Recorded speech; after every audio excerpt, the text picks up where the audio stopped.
वालेकुम गाइस, कैसे हैं सब। मैं आपका दोस्त असद अली मर। और आज हमारा क्लास 9th केमिस्ट्री का टॉपिक है मैटर। और पहले भी हमने कुछ टॉपिक क्लियर किए थे न्यू सिलेबस के हिसाब से। अगर आप मेरे यूट्यूब चैनल राइजिंग से वर्चुअल एकेडमी पर न्यू हैं तो मेरे यूट्यूब चैनल को लाइक करें, सब्सक्राइब करें और बेल आइकन को प्रेस करें, जैसे आने वाली वीडियोस आप तक पहुंचती रहें। तो चलते हैं अपने टॉपिक की तरफ। तो मैटर क्या होता है? मैटर को हम उर्दू में कहते हैं मादा। जो हमारे पास ओल्ड डेफिनेशन है, जो हमारे बुक्स में आती है, वो ये होती है, anything which occupies space and having wait is called matter. हमारे पास ऐसी चीज़ें जो कोई ना कोई जगह घेरें और उनको कोई ना कोई वज़न हो, उसे हम मादा कहते हैं। तो जो ये जो हमारे पास सारा का सारा मैटर होता है, ये जो होल मैटर होता है, वो हमारे पास made up the whole matter is made up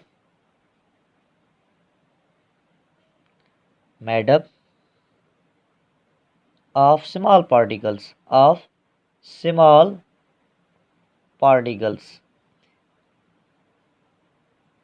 is called atom. ये जो हमारे पास सारा का सारा जो मादा होता है, ये बहुत छोटी चीज़ों से बना होता है, जिसे हम एटम कहते हैं। छोटे छोटे ज़रात से क्या होता है, बना होता है। ये तो चलो ठीक है, ये ओल्ड कॉन्सेप्ट था, ये बुक की डेफिनेशन थी। चलते हैं अपनी मॉडर्न डेफिनेशन की तरफ। तो मॉडर्न कॉन्सेप्ट का ये है कि ऐसी चीज़ें जो इंडिपेंडेंट हो, जो किसी चीज़ पर डिपेंड ना करे, हम उसे कहते हैं मैटर कहते हैं। मिसाल के तौर पर हमारे पास जो शेडो होता है, ये इंडिपेंडेंट होता है। क्या मैटर क्या होता है? इंडिपेंडेंट होता है।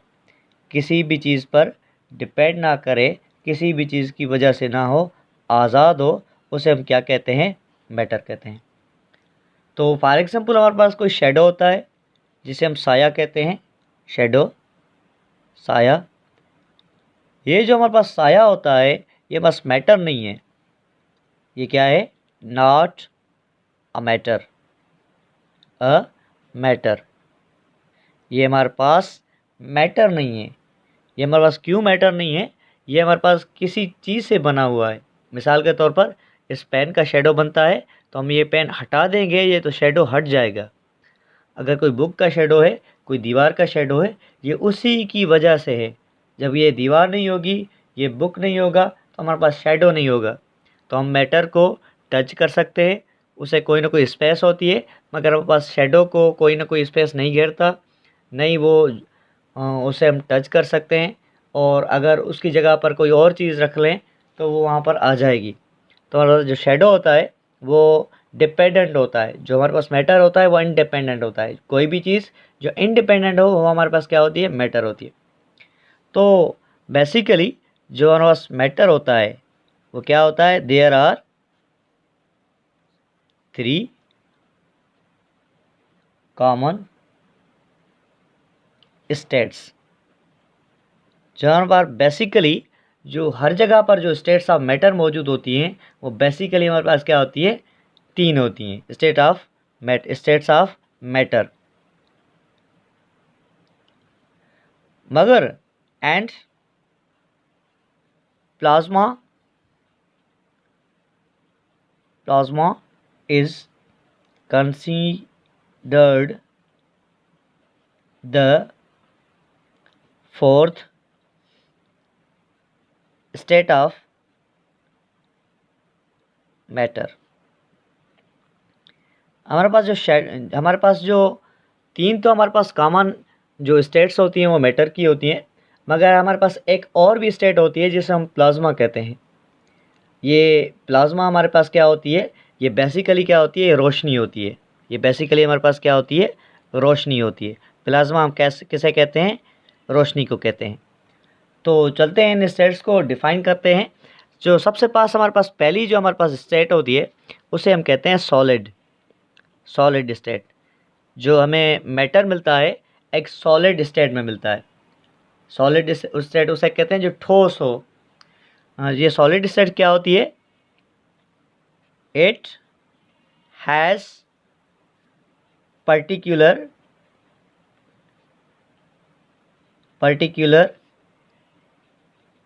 geometrical shape. ये जो हमारे पास सॉलिड चीज़ें होती हैं, इससे क्या होता है, एक जियोमेट्रिकल शेप होता है। Its molecules are tightly packed. जो हमारे पास सॉलिड मटेरियल होता है, जो हमारे सॉलिड चीज़ें होती हैं, उन्हें हमारे पास जियोमेट्रिकल शेप होती है। मिसाल के तौर पर हमारे पास बुक होता है, उसे कोई ना कोई जियोमेट्रिकल क्या होती है, शेप होती है। जैसे ग्लास है, जैसे मोबाइल है, और जैसे हमारे पास कोई भी चीज़ें होती हैं, उन्हें जियोमेट्रिकल शेप हो, वो हमारे पास क्या कहलाती हैं, सॉलिड चीज़ें कहलाती हैं। जो हमारे पास सॉलिड चीज़ें होती हैं, उनके जो मॉलिक्यूल्स होते हैं वो टाइटली पैक्ड होते हैं। वो एक दूसरे के बहुत ही करीब होते हैं। उनके बीच में जो स्पेस होती है वो निग्लिजिबल होती है, ना होने के बराबर होती है। उसे हम क्या कहते हैं, सॉलिड कहते हैं। और उनके अलावा जो सॉलिड मटेरियल होते हैं वो क्या होते हैं, दे आर हार्ड। वो सख्त होते हैं, वो छूने में क्या होते हैं, सख्त होते हैं। और उनकी जो डेंसिटी होती है वो क्या होती है, highly density, having high density. उनकी डेंसिटी क्या होती है, बहुत ही ज़्यादा होती है।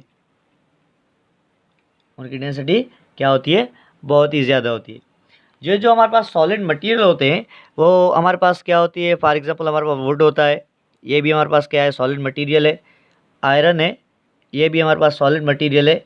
प्लास्टिक है, ये भी हमारे पास क्या है, सॉलिड मटेरियल है। ये जो हमारे पास सॉलिड मटेरियल होते हैं, इनके अंदर 3 कैटेगरीज होते हैं। एक हमारे पास क्या होता है, मेटल होता है। एक हमारे पास क्या होता है, मेटल्स होते हैं। और दूसरा हमारे पास क्या होते हैं, मेटलाइट्स होते हैं। मेटलॉइड्स। और तीसरी जो उनकी कैटेगरी होती है वो होती है नॉन मेटल्स। ये इनकी 3 कैटेगरीज होती हैं। मेटल्स हम उसे कहते हैं जिसके अंदर से जो हमारे पास लाइट होती है, जो इलेक्ट्रिसिटी होती है, वो पास कर जाए, उसे हम क्या कहते हैं, मेटल्स कहते हैं। यानी मेटल्स के अंदर जो इलेक्ट्रिसिटी होती है वो 100% क्या होती है, पास होती है। उसके बाद जो हमारे पास होता है वो मेटलाइट होता है। जो मेटलाइट होता है वो कभी इलेक्ट्रिसिटी को पास करते हैं, कभी नहीं करते हैं।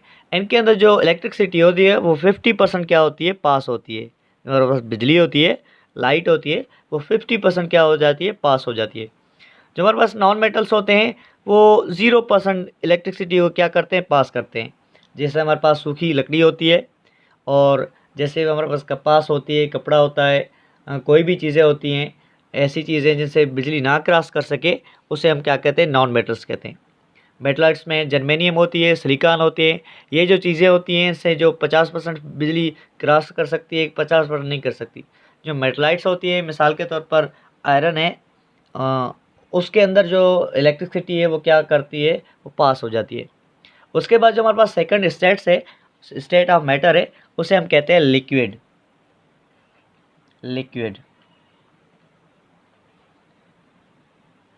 हमारे पास लिक्विड क्या होती है, लिक्विड हम उसे कहते हैं it has no any shape. जो हमारे पास लिक्विड स्टेट होती है उसे कोई शेप नहीं होता। वो क्या होती है, its molecules are loosely packed. इनके जो मॉलिक्यूल्स होते हैं वो लूजली पैक्ड होते हैं विथ ईच अदर।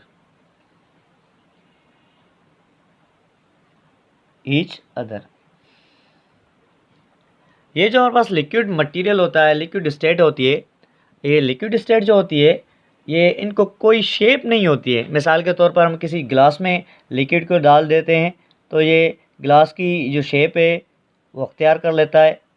अगर हम इसे किसी जग में डाल देते हैं तो जग की सूरत अख्तियार कर लेता है। हम किसी और चीज़ में डाल देते हैं तो लिक्विड उसकी जो शक्ल है वो जो है वो अपने अंदर अपना लेता है। और इन लिक्विड्स के जो मॉलिक्यूल्स होते हैं वो एक दूसरे से लूजली पैक्ड होते हैं, यानी कि जो इसके मॉलिक्यूल्स होते हैं एक यहाँ होता है, एक यहाँ, एक यहाँ, इनके अंदर जो स्पेस होती है वो ज़्यादा होती है बनिस्बत किसके, सॉलिड्स के। तो इनके मॉलिक्यूल्स क्या होते हैं, लूजली पैक्ड होते हैं। और अगर इनको शेप नहीं है तो इनका कोई ना कोई वेट लाजमी होता है, इट हैज़ वेट, इन्हें कोई ना कोई क्या होता है, वेट होता है। अगर आप किसी जग को उठा लेंगे, पानी से भरा होगा तो उसका कोई ना कोई वेट होगा। अगर आप किसी गिलास को उठाएंगे उसका भी वेट होगा। अगर किसी ड्रम को आप उठाते हैं जिसमें लिक्विड हो, ऑयल हो या कोई और चीज़ हो, उनको कोई ना कोई वेट लाजमी होगा। तो हमारे पास लिक्विड होते हैं, उन्हें वेट होता है मगर उन्हें शेप नहीं होती।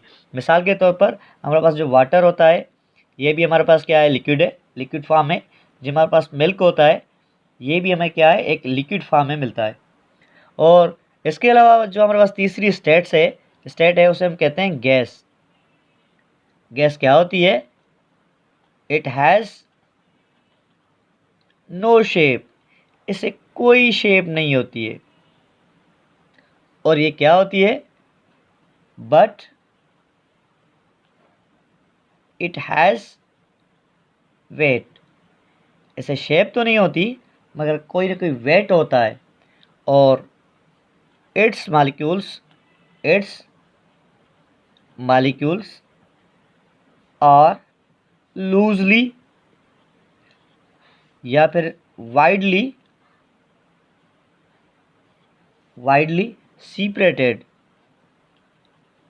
separated from each other।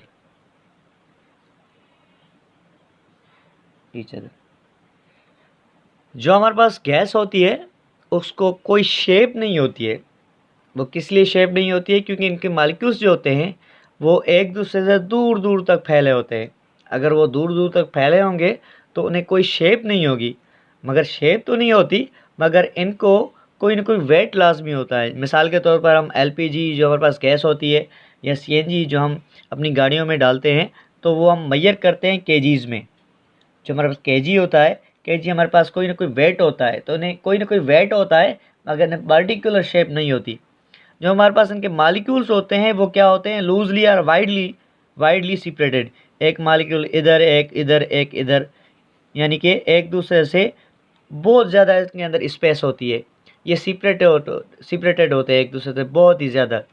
और जैसे हमारे पास एयर हो गई, एयर के मॉलिक्यूल्स क्या होते हैं, एक दूसरे से ज़्यादा के फैले होते हैं। इन्हें कोई कलर वगैरह नहीं होता। जब हम इन्हें एयर या किसी भी गैस को जब हम रिएक्शन करवाते हैं तो उनका जो कलर होता है वो बाद में जो हमारे पास क्या है दिखाई देता है, मगर इसे शेप नहीं होती और इससे कोई कलर नहीं होता पहले। उसके बाद जो हमारे पास फोर्थ स्टेट से उसे हम कहते हैं प्लाज्मा। प्लाज्मा बेसिकली क्या होती है, प्लाज्मा को हम कहते हैं लाइट। क्या कहते हैं, लाइट, रोशनी कहते हैं। जो हमारा प्लाज्मा होती है it is highly ionised matter. ऐसे मैटर जो आयोनाइज्ड हों, जो बहुत ही ज़्यादा हॉट हों, उसे हम कहते हैं प्लाज्मा कहते हैं। मिसाल के तौर पर हमारे पास जो सूरज होता है उसकी जो रोशनी होती है उनके अंदर जो बम्बार्डेड होती है वो बहुत ही ज़्यादा आयोनाइज्ड होती है। ये हॉट होने की वजह से इसके जो इलेक्ट्रॉन होते हैं वो चले जाते हैं, उनके अंदर पॉजिटिव चार्ज रहती है, यानी कि ये आयोनाइज्ड स्टेट होती है। और जो हमारे पास जो पहाड़ों में से कोई आतिश फ़िज़ा निकलती है वो भी हमारे पास क्या होती है, प्लाज्मा होती है। It's has more kinetic energy. इनके अंदर जो काइनेटिक एनर्जी होती है वो बहुत ही ज़्यादा होती है। वो क्यों ज़्यादा होती है, वो इसलिए होती है क्योंकि ये बहुत हॉट होते हैं, बहुत ही गर्म होते हैं। इनकी वजह से इनके मॉलिक्यूल्स होते हैं वो क्या करते हैं, कंटिन्यूसली वाइब्रेशन में होते हैं। इनकी वजह से जो उनके अंदर काइनेटिक एनर्जी होती है वो बहुत ही ज़्यादा होती है। उम्मीद है कि आज का टॉपिक आपको समझ में आ गया होगा। थैंक यू, अल्लाह हाफिज़।